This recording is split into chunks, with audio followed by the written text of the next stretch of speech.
YouTube channel at welcome po dito sa aming tindahan. For today's video guys, bago po ako mag-start, time check muna tayo. Ngayon po ay March 16, Saturday, 2:05 po ng hapon. Ayan, good afternoon sa inyong lahat. Sobrang init dito sa amin guys. Share ko lang sa inyo is mag-update lang po ako dito sa aming sari-sari store.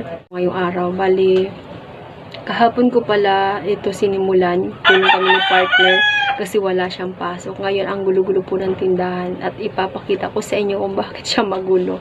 Wait lang. So, ayan guys, yung hitsura ng tindahan ngayon. Ang daming kalat. Ayan. Meron pa pala akong hinihimay na malunggay dito para yan sa aso. Hindi ko pa natatapos. So, ngayon po, kung nakikita niyo yung istante sa labas, yan na po yung kulay brown dati. Nirepaint namin kasi may nakita kaming isa pang pintura na hindi pa nabubuksan. Tira nung nagpa-renovate kami. Kesa naman masayang. Actually guys, matagal ko na po siyang gustong gawing puti. Kaso, hindi lang naaasikaso. Kahapon, walang pasok si partner. Kaya sabi ko, gawin na natin yung gusto natin gawin dun sa istante. So, ayan, kaya magulo po yung tindahan kasi tinanggal namin yung mga laman. Yung ibang mga dilata nakabox, yung iba nandito na.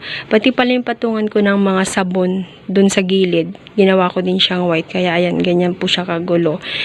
Hindi muna ako naglilinis kasi magulo din naman eh. Kahit magligpit ako, ganun pa rin yung magiging hitsura. Meron pang natirang pintura dun sa labas. Ipipintura ko naman siya dyan sa lalagyan ko ng mga sigarilyo, yung ating mini counter kasi sobrang tagal na. Mula kasi nung pinagawa ko yung mini counter na hindi ko na siya na-repaint. So, dyan ko siya ilalagay. Tapos yung susobra dun naman po sa may patungan ng halaman. Kaya lang, sobrang init sa labas. Kaya sabi ko bukas na lang ng umaga. Maganda siguro umaga para maghapon siyang mabilad tuyo na bago dumating yung gabi. Maayos ko na siya.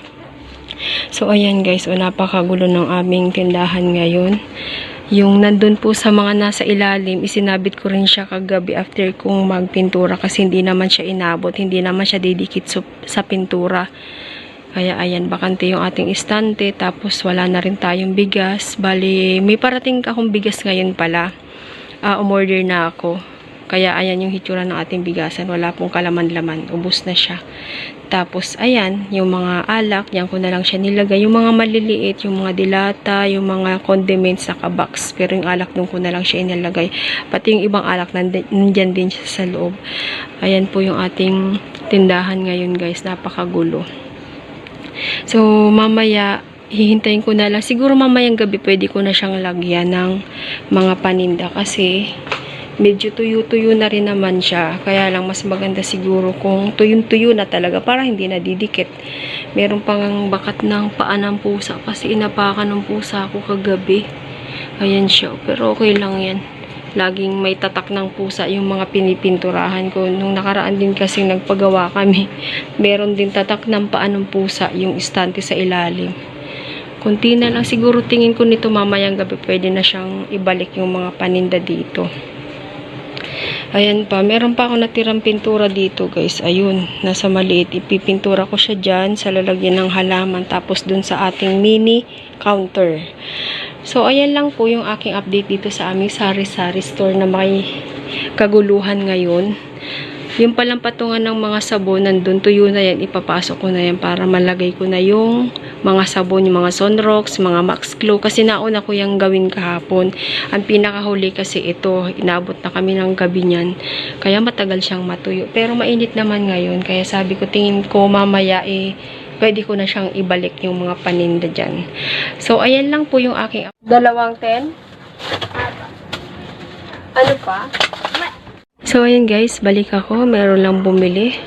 May gumagawa kasi dyan sa tapat. Yung dating na ipapakita ko sa inyong harapan ng aming tindahan na bakante pa.